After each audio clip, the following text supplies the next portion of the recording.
Hello friend, I am Mukesh Tiwari from RI classes. Today I am going to explain some part of I.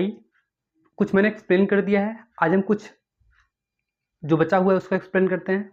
जो बचा हुआ है उसको हम आज का टॉपिक हमारा दिया हुआ है सिलियरी मसल्स एंड रेटिना।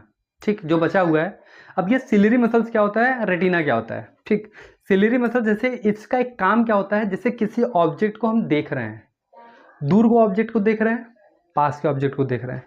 ठीक, तो ये दूर के ऑब्जेक्ट और पास के ऑब्जेक्ट में वो बैलेंस बनाता है।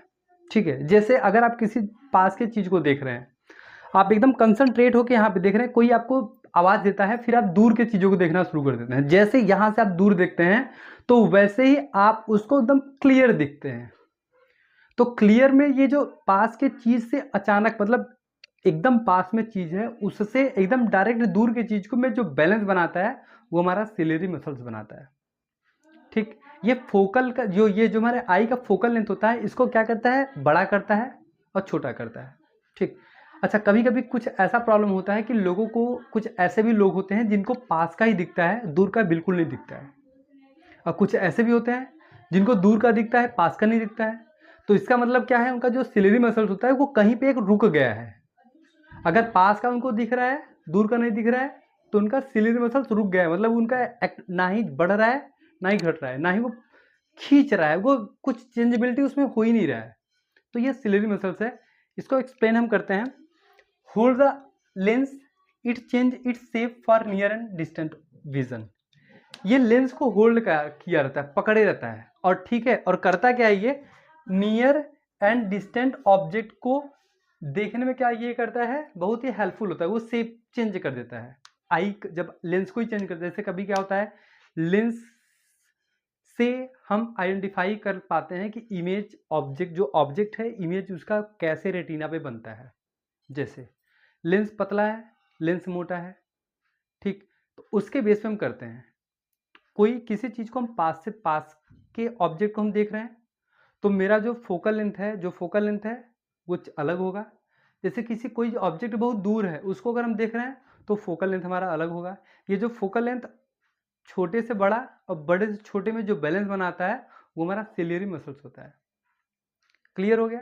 ठीक, तो ये सिलियरी मसल्स का मेन हमारा काम क्या होता है, hold the lens, it change its shape for near and distance vision, first point. Second, it control the focal length of eye lens. Focal length को कंट्रोल करता है। जैसे कभी कभी हमारे आई में बहुत ज़्यादा क्या होता है, लाइट गिर जाता है। अब ऐसा है कि बहुत ज़्यादा लाइट गिर गया तो हमारा इमेज इसके पीछे थोड़ी बनेगा। अरे भाई इसके पीछे बन गया तो तुम देखोगे कहाँ, इधर इसके पीछे तब तो इधर लाइट जलेगा। जैसे कभी कभी क्या होता है, सबका मेन रीजन क्या होता है, सिलियरी मसल्स। ठीक, तो ये एक एक अहम रोल करता है हमारे आई में। सेकंड हमारा होता है रेटिना। ठीक, अब ये तो सिलियरी मसल्स का तो काम ठीक हो गया। अब ये रेटिना काम क्या होता है, ठीक है। First, form the real and inverted image of the object. जैसे कोई ऑब्जेक्ट अगर हम देख रहे हैं तो ये जो लेंस का जो ये गिरता है वो डायरेक्ट हमारे रेटिना पे गिरता है। तो जब रेटिना पे गिरता है तो हमारा इमेज कैसा, इसका नेचर कैसा होता है, वो रियल एंड इन्वर्टेड होता है, मतलब उल्टा होता है। तो क्वेश्चन एक ये आता है कि जब ये उल्टा होता है तो तुमको कोई भी चीज़ सीधा क्यों दिखता है। जैसे आप किसी भी चीज़ को देखो तो वो हमारे रेटिना पे उल्टा बनता है। अच्छा, वो उल्टा बनता क्यों है, क्योंकि हमारा लेंस जो होता है वो कॉन्वेक्स लेंस होता है। हमारे आई में कौन सा लेंस होता है, कॉन्वेक्स लेंस होता है। ठीक, तो इसलिए वो उल्टा बनता है, रियल एंड इन्वर्टेड बनता है। ठीक, अब ये रियल इन्वर्टेड फिर लास्ट में बाद में ये ऑप्टिक नर्व के थ्रू जब हमारे ब्रेन में जाता है तो वो फिर वो सीधा हो जाता है। तो वो तो बाद की बात होती है। तो सबसे पहले रेटिना काम क्या होता है, वो ये करता क्या है, form the real and inverted image of the object. ये ऑब्जेक्ट के जो ऑब्जेक्ट का इमेज होता है उसको रियल एंड इन्वर्टेड बनाता है ये। सेकंड दिया हुआ है, कंटेन रॉड एंड कोन्स। इनके पास एक स्पेशल टाइप का शेप होता है, सेल होता है, जो हमारा क्या होता है, रॉड होता है और कोन होता है। ठीक, रॉड क्या दिया हुआ है, रॉड ब्लैक एंड व्हाइट देखने में हेल्पफुल होता है, और जो कलर होता है, कलर को देखने में हमारा कोन हेल्पफुल होता है। ठीक, जैसे कभी कभी क्या होता है कि रात में जिनको दिखता है उनको सभी चीजें ब्लैक एंड व्हाइट में ही दिखता है। क्यों, क्योंकि उनके आई में क्या होता है, स्पेशल एक ऑब्जेक्ट होता है जो हमारा क्या होता है, रॉड होता है। और जो कोन होता है वो कोन जो कलर पार्ट को डिटेक्ट करता है, कलर को डिटेक्ट करता है। ठीक, तो ये रॉड एंड कोन हो गया।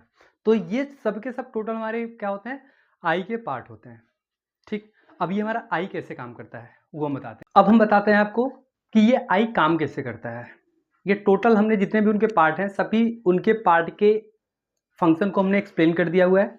अब ये एक्सप्लेनेशन के थ्रू हम ये देखते हैं कि ये किसी भी ऑब्जेक्ट को अगर हम देखते हैं तो क्लियरली हम कैसे देख पाते हैं, किसी भी ऑब्जेक्ट को हम पहले देखते ही कैसे हैं। ठीक, जैसे अगर हमने आंख बंद कर लिया ऐसे, कुछ हमको दिख रहा है? कुछ नहीं दिख रहा है। क्यों नहीं दिख रहा है? क्योंकि लाइट हमारे आई के अंदर वो पास ही नहीं कर पा रहा है, पास ही नहीं कर पा रहा है ना। तो जब लाइट पास ही नहीं कर पा रहा है तो हमको ऑब्जेक्ट का जो इमेज है वो दिखेगा कैसे? बिल्कुल ऑब्जेक्ट ही नहीं दिखेगा हमको। तो जब ऑब्जेक्ट नहीं दिखेगा तो सबसे पहला काम क्या होता है, लाइट जो होता है वो हमारे आई के थ्रू पास होना चाहिए। ठीक, आई काम कैसे करता है, कोई ऑब्जेक्ट है, ठीक, उसके थ्रू उससे लाइट आ रहा है हमारे आई में, वो जैसे ही वो इंटर करता है प्यूपिल के थ्रू हमारे कहाँ गिरता है, वो हमारे लेंस पे गिरता है। लाइट प्यूपिल के थ्रू हमारे लेंस पे गिरता है, तो लेंस करता है क्या है, उस पर लाइट, जो लेंस क्या होता है उसको डायरेक्ट वो सिग्नल सेंड करता है रेटिना पे। अच्छा, कौन सा एनर्जी होता है वो होता है light energy. Light energy directly कहाँ गिरता है, वो हमारे रेटिना पे गिरता है। अब रेटिना पे एक स्पेशल सेल होता है, ऑलरेडी मैंने बताया था, रेटिना है by special cell rod and cone. जो एक स्पेशल सेल होता है रेटिना पे, वो रॉड एंड कोन, उसको चेंज कर देता है light energy to electrical signal में चेंज करता है। ठीक, अब वो जैसे इलेक्ट्रिकल सिग्नल में चेंज करके वो कहाँ सेंड करता है, हमारे ब्रेन में सेंड करता है। किसके थ्रू? ऑप्टिक नर्व के थ्रू सेंड करता है। ठीक, अब देखिए कैसे काम क्या होता है, प्यूपिल के थ्रू हमारे वो लेंस पे गिरता है, लेंस लाइट एनर्जी को चेंज, लाइट एनर्जी वो जो लेंस आता है लाइट एनर्जी जो रेज आता है उसको गिरा देता है, हमारे रेटिना गिराता है। ठीक, अब अगर वो रेटिना पे गिर गया तब हमको ऑब्जेक्ट दिख जाता है। अगर रेटिना पे नहीं गिरता है, पास में गिर जाता है, दूर गिर जाता है, तो हमको आई की प्रॉब्लम हो जाती है। तो वो आगे हम बताएंगे, जस्ट इस टॉपिक के बाद हम एक्सप्लेन करते हैं कि वो जब पीछे गिरता है फिर आगे गिरता है तो हम क्या प्रॉब्लम होती है और कैसे हम उसको हम वो करते हैं, क्या कहते हैं उसका, करेक्ट करते हैं, उसको सही करते हैं कि कैसे उसको सही पाता है। तो जो हमारा जब रेटिना पे वो गिर जाता है तो रेटिना के थ्रू हमारे कहाँ आता है, ब्रेन ऑप्टिक, वो हमारे ब्रेन पे गिरता है और ब्रेन पे जाता है वो किसके थ्रू, ऑप्टिक नर्व के थ्रू जाता है। अब वो ब्रेन ऑब्जेक्ट को वो पूरा का पूरा एकदम क्लियर दिखाता है। क्लियर हो गया? रेटिना पे गिरता कैसे, वो रियल एंड इन्वर्टेड, हमेशा वो उल्टा होता है। अब वो इलेक्ट्रिकल सिग्नल को चेंज ब्रेन से, ब्रेन के पास जाता है थ्रू ऑप्टिक नर्व, ब्रेन उसको सीधा करके हमको सेंड करता है। ठीक, ये हमारा टोटल हमारा वर्क ऑफ आई होता है। समझ में आ रहा है ना? इतना हम आई से काम करवाते हैं फिर किसी चीज को हम देख पाते हैं। ठीक, अब नेक्स्ट टॉपिक हम देखते हैं। अब हम देखते हैं next topic, power of accommodation of an आई।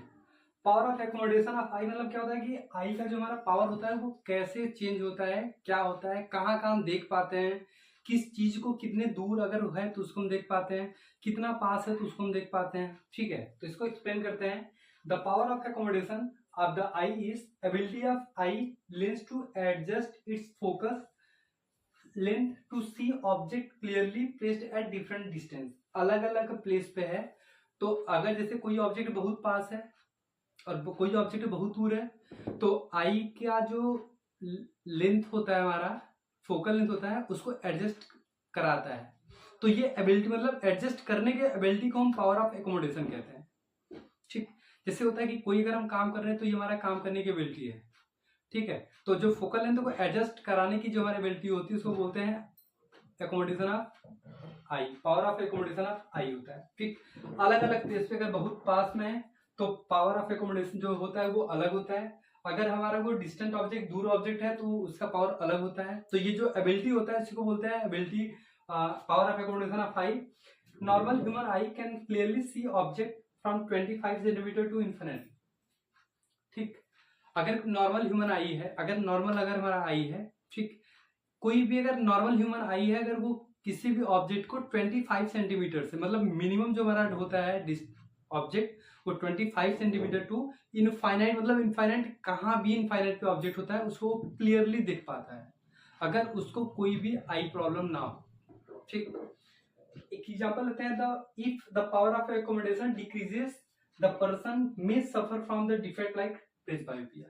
ठीक, अगर देखिए होगा पावर ऑफ एकोमोडेशन डिक्रीजेस, अगर जो एबिलिटी ऑफ जो एडजस्ट होने का फोकल एडजस्ट होने का जो एबिलिटी होता है अगर वो डिक्रीज हो जा रहा है तो हमको एक डिजीज होता है, वो हमारा डिजीज क्या होता है, डिफेक्ट होता है, आई डिफेक्ट होता है, वो हमारा होता है प्रेसबायोपिया होता है।